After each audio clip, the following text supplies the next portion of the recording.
boys and girls, I can't say good morning to you because it's evening and I'm sitting on my bed and Bear's here with me. I've got my blankie all ready to go because I'm going to read you a bedtime story.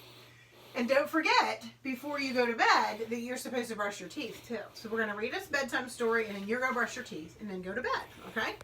This is called Froggy Goes to Camp and it's written by Jonathan London. We've been talking about camp, and sometimes when you're a little kid, you go to camp during the summer. So let's find out what happens with Froggy. It was summer. Froggy woke up and jumped on his bed. Boing, boing, boing. And I'm sitting on my bed, but I'm not going to jump up and down on my bed. I would probably do what Froggy does. Listen, he was so excited he bumped his head on the ceiling, bonk, and fell down. Froggy, called his father. What? Up and at him. Today's the day you go to Camp Run-a-Muck. And that's the name of the camp, Camp Run-a-Muck. Froggy hopped off out of his bed, got dressed, zap, zip, zoop, zup, zut, zut, zut, and flopped into the kitchen. Flop, flop, flop.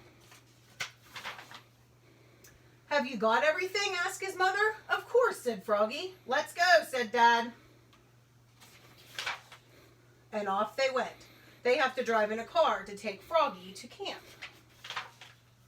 Oh no, cried Froggy an hour later. I forgot my sleeping bag. Oh, Froggy, groaned Dad and turned the car around. 2 hours later, oh no, cried Froggy, I forgot my bathing suit. Oh, Froggy, groaned Dad and turned the car around. I wonder if Froggy's going to forget anything else. By the time they got to Camp Run-a-Muck, it was sunset. I don't know anybody here, cried Froggy. I want to go home. Come meet your bunkmates, dear, Mom said. Bunkmates. I wonder what that means. Bunkmates are who he's going to have sleep with in his cabin. Welcome to Camp Run-a-Muck, said Jordan, his counselor, and led them to Froggy's cabin. It was named Wildcats, but his bunkmates were the two Toad twins and an otter named Yasha. Yasha was nice. He let Froggy have the top bunk. Look, said Mom, there's your principal, Mr. Mugwort. He's the camp director. Great, said Froggy. Not. By the time his parents waved goodbye, the moon was rising over Lake Winnemucca. At sunrise, a bugle blasted. Ta-ta-ta-ta-ta. Last one up, said Yasha, gets tickled with a feather duster. Froggy was the last one up. Look at him laughing. Ha ha, he got tickled. Welcome, campers, announced Mr. Mugwort. Now listen up. Today's your swim test. Tomorrow, swimmers will race to the raft on the lake at the crack of dawn. So now they're going to swim. But now it was time for breakfast. Froggy had KP duty. KP duty means kitchen patrol. Washing dishes, preparing the veggies and flies, and serving. When he served Mr. Mugwort the two fried eggs slid off right on Mr. Mugwort's head. Splat! Oops, cried Froggy. Froggy passed the swim test, of course. Later, he had archery. See, archery is like bow and arrow. He pulled the bow, aimed, let go, twang, and hit Mr. Mugwort's bottom. Whoop! Oops, said Froggy. Froggy's not doing very well with Mr. Mugwort. On Tuesday, the bugle blasted, da-da-da-da-da, and Froggy flopped down to the lake. Flop, flop, flop, ready to race. Froggy, called Mr. Mugwort. What? You forgot your bathing suit. Froggy looked down. Oops! He was wearing his boxers. Everyone laughed, even Mr. Mugwort. On Wednesday, they went on a big hike around Lake Winnemucca. It got so hot that Froggy said, let's jump in the lake with all our clothes on. Jordan, the counselor, did a swan dive.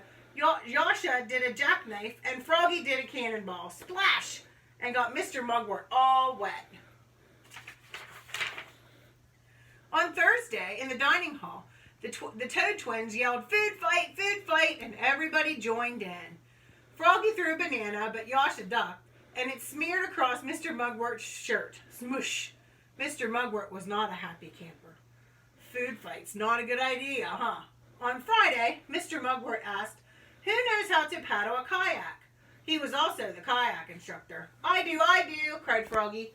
Are you sure? Yep. Froggy put on his life jacket and sat in the front. Mr. Mugwort pushed off and climbed in. What do you guys think is going to happen?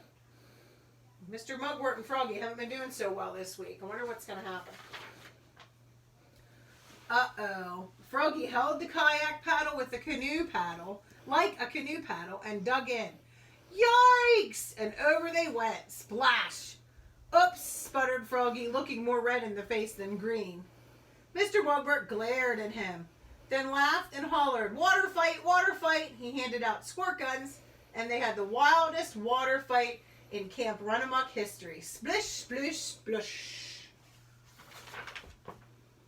And that last night, they stargazed, told scary stories around the bonfire, and sang camp songs like, "Dear Mama Duck, Dear Papa Duck, it's fun here at Camp Runamuck." When Froggy's family came in the morning, Mom said, "How was camp, Froggy?" "Great! I hit Mr. Mugwort with an arrow, smushed him with the banana, and capsized our kayak." That's nice, dear." And Froggy sang, "Dear Mama Duck, Dear Papa Duck, it's fun here at Camp Runamuck," all the way home. So Froggy had a really good week at camp, even though he was a little nervous when he first got there. Okay? All right, guys, so now I guess it's bedtime for you. Say goodnight, Bear. Say bye, Bear.